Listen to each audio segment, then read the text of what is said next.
আপনি যদি ফিল্টার করার চেষ্টা করেন দেখবেন যে বাংলাদেশের টপ কিছু ব্যাংক আছে যারা এই লাস্ট কোয়ার্টারে রেকর্ড প্রফিট ঘোষণা করেছেন। বাংলাদেশের লোকাল ব্যাংকের মধ্যে মনে হয় ৫টা ব্যাংক প্রথমবারের মতো কত হাজার কোটি টাকার উপরে একটা প্রফিট ঘোষণা করেছেন, ওনারা ওই ক্লাবে ঢুকেছেন। সো এমন কিন্তু না যে পুরো ব্যাংকিং ইন্ডাস্ট্রি লস করছে। যারা ভালো ব্যাংক তারা অনেক প্রফিট করছে, যারা দুর্বল ব্যাংক তারা অনেক লস করছে।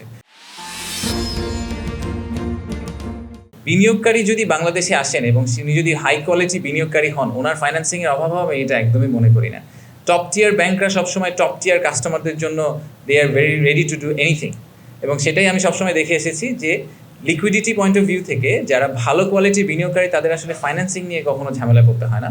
আমার মনে হয় না যে বাংলাদেশের লোকাল মার্কেটে, ক্রেডিট মার্কেটে বিনিয়োগ মানে লিকুইডিটির এরকম ইস্যু আছে ডোমেস্টিক মার্কেটে যে একজন ভালো বিদেশি বিনিয়োগকারী বাংলাদেশে এসে আসলে লোন পাওয়ার অভাবে উনি বাংলাদেশে একটা ফ্যাক্টরি সেট আপ করতে পারবেন না। এটা হওয়ার সম্ভাবনা আমি মনে করি খুবই অল্প।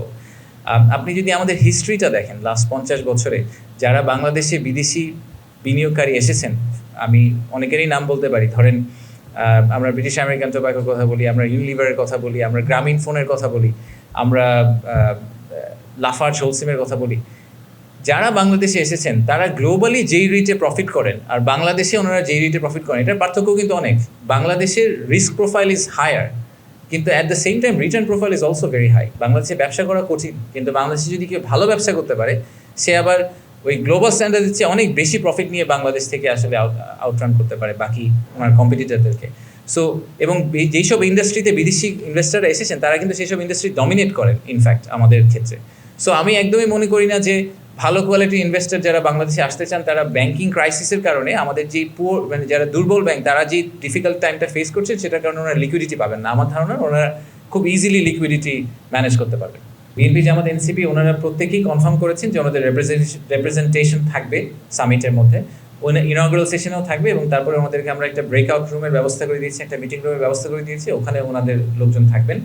আমরা ইনভেস্টরদেরকেও ওনাদের নাম বলে দিয়েছিলাম, অপশন দিয়েছিলাম যে ওনারা যদি বাইল্যাটারালি ওনাদের সাথে দেখা করতে চান তাহলে ওনারা দেখা করতে পারেন। তো সেই ক্ষেত্রে আমরা ওই মিটিংগুলোও আসলে সেট আপ করে দেওয়ার চেষ্টা করছি। আমি যতদূর শুনেছি ওনাদের কাছ থেকে পেরিফেরালি, সেটা হচ্ছে যে ওনারা নিজেরা একটা ভিউ নিয়ে আসছেন যে ওনারা যদি ক্ষমতায় আসেন বা পলিটিক্যাল গভর্নমেন্টে যদি ওনারা অংশ হন তাহলে ওনারা বিনিয়োগ ব্যবস্থাকে কিভাবে দেখছেন, ওনারা আর কি রিফর্ম করবেন, বা এখন যে রিফর্মগুলো হচ্ছে এগুলোকে ওনারা কতটা সাপোর্ট করেন এবং বিনিয়োগকে ওনারা কতটুকু প্রাধান্য দেন, এইসব ব্যাপারে ওনারা নিজেদের একটা কমেন্ট্রি তৈরি করেছেন। সেই কমেন্ট্রিগুলো ওনারা ইনভেস্টরদেরকে শেয়ার করবেন।